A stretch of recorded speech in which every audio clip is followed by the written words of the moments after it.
Diabetes was recognized to be a disease back as early as 1500 BC. But for those first 3,000 years, there was really nothing people could do for people with diabetes except to tell them to watch their diet.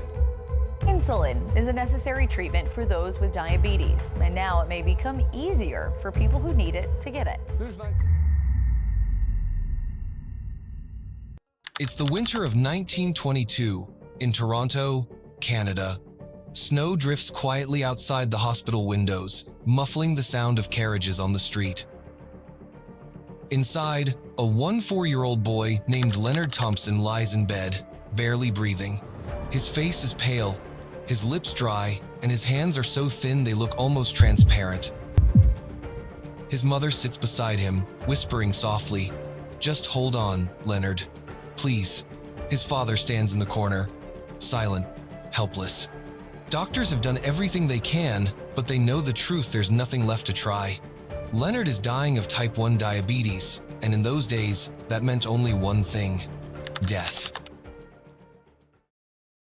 Before insulin, diabetes was a slow death sentence. The only treatment was starvation.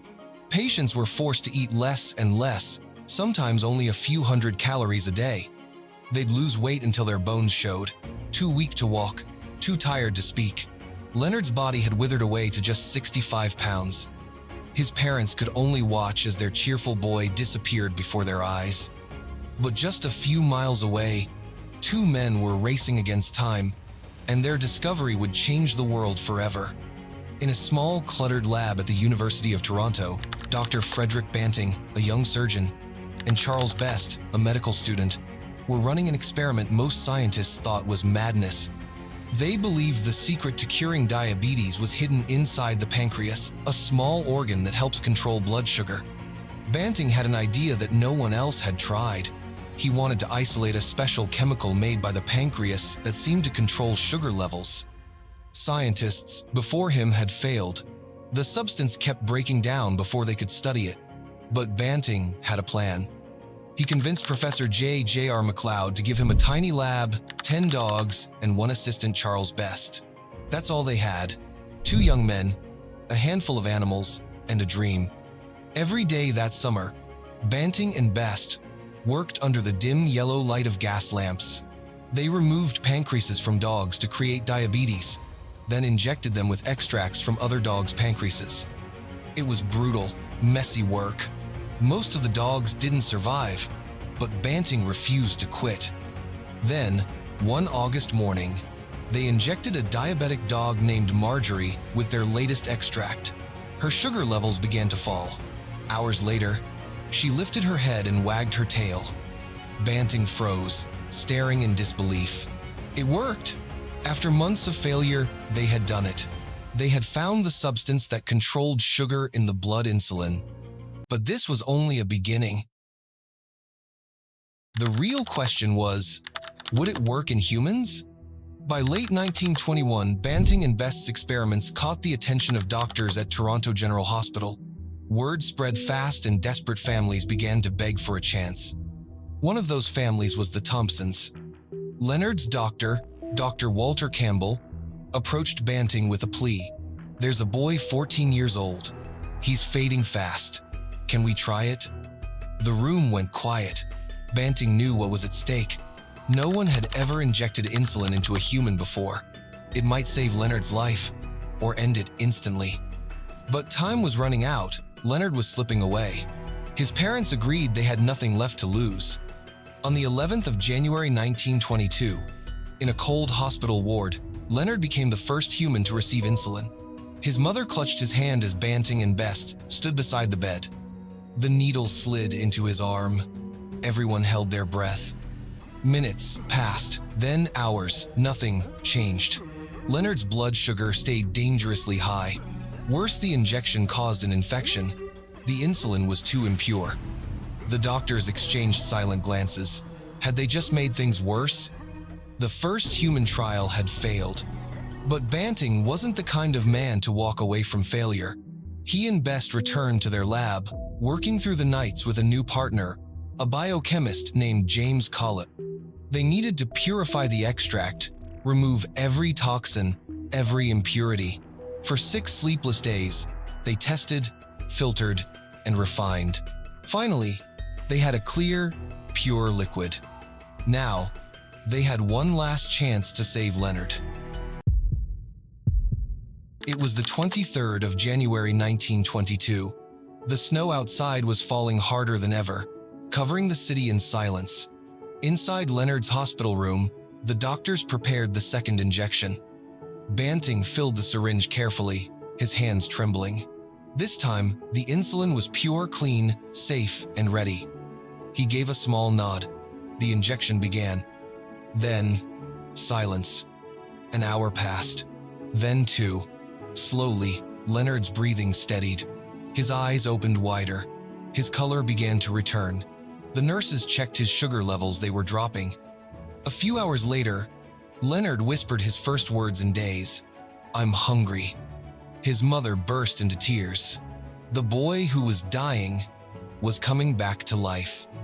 That night, Banting and Best walked home through the snow, too tired to speak. They had just witnessed something that would change the world forever. But in the back of their minds, one question lingered. Was it a miracle, or just the beginning of something even bigger? News of Leonard's recovery spread like wildfire. Within weeks, hospitals all over the world began asking for insulin. Children who had been lying still and pale in hospital beds began sitting up, smiling, laughing. For the first time, parents had hope. Toronto's wards, once filled with dying children, now echoed with the sound of laughter. Doctors called it the closest thing to a resurrection they had ever seen. But behind all the joy, tension was building. Who truly deserved credit for the discovery? Banting and Best had done the experiments. Collip had purified the insulin. MacLeod had provided the lab and guidance. The more successful insulin became, the more heated the arguments grew. Still, the world celebrated. By 1923, pharmaceutical companies began producing insulin for patients everywhere. Lives were being saved daily. What had once been a death sentence was now a treatable condition. Leonard Thompson had become a living symbol of hope, the boy who lived when no one thought he could. But even miracles have limits. For Leonard, insulin gave him time, precious years that he would never have had otherwise, but his health never fully recovered. He continued taking insulin injections every day, living a quieter, more fragile life. Still, he smiled, studied, and tried to live like any young man would.